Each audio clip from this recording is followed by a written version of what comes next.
Brought to you by Penguin.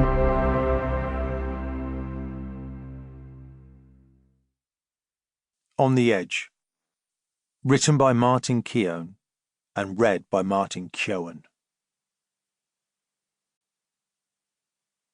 The recorded interviews contained within this audiobook were conducted by Martin Keown and Alex K. Jelski. To my mum and dad, you gave me everything and asked for nothing. To my sister Maureen and brothers William and John, you were my protectors when I was growing up, and have always been so proud of my achievements. To Callum and Niall, my sons, my shining lights, 2 gifts from God.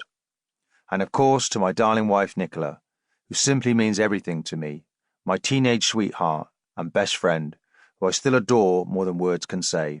Every game I played was for them. Soaking it in. There I was, alone in the Highbury dressing room, sat in the bath, not wanting to get out.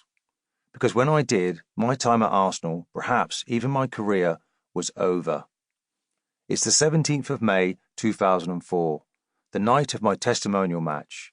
I've played almost the whole 90 minutes against an all-star England team that included Andy Cole, Ian Wright, Robbie Fowler, Paul Gascoigne and David Beckham. We've won 6-0, the final game, and another clean sheet. Yes. I always used to be the last one out after a game, to the point where my parents used to say, "For Pete's sake, where are you? Come on!"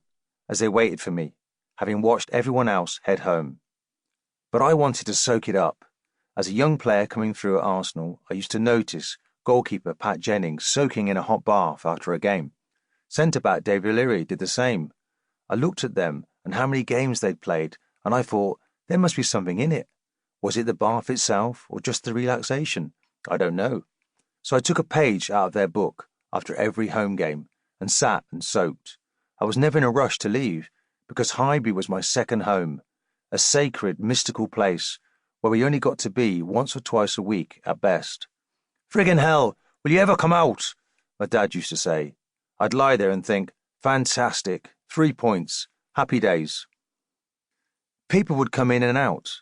Vic Akers, the kit man, might be cleaning up and emptying the bigger communal baths, and I'd just relax, still hearing the crowds going past outside, taking it all in. And here I was, one last time, my creaking body, luxuriating in the water after my testimonial match, knowing that once I get out of the bath, I would no longer be an Arsenal player. No more games, no more roars of the crowd, no more team bus journeys, waiting for that magical moment when Highbury came into view. No more trophies, no more crunching tackles, no more feeling the hairs on the back of my neck stand to attention as I walked out onto the hallowed turf.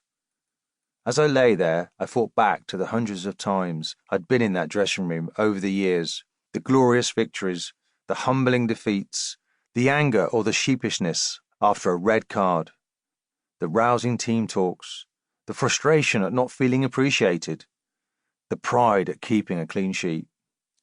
And before then too, back to when my job as an apprentice was to clean the dressing rooms. And the club's legendary coach, Don Howe, would be in the bath as I tidied around him, asking me questions about defending, who I rated, who I thought was the best in the league at the time.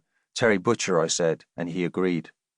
To the time when, as I mopped the floor, I overheard coaches Steve Birkinshaw and Terry Burton mention my name. "You know that Martin Keown? He's playing brilliantly. I reckon we ought to be thinking about him going pro. What do you think, Terry?" "Definitely, absolutely." And then, "Oh, Martin, I didn't know you were there." It was a moment that made me feel 10 foot tall.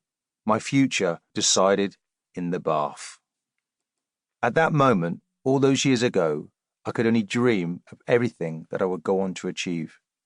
449 games for my beloved Arsenal, 2 doubles, 43 caps for England, including 1 captaincy, 3 FA Cups, a Cup Winners' Cup, 132 games and promotion with Aston Villa, 126 appearances for Everton, learning from brilliant minds such as Graham Taylor, Howard Kendall, George Graham, Glenn Hoddle, my idol Kevin Keegan, and of course Arsene Wenger, the man who changed my life.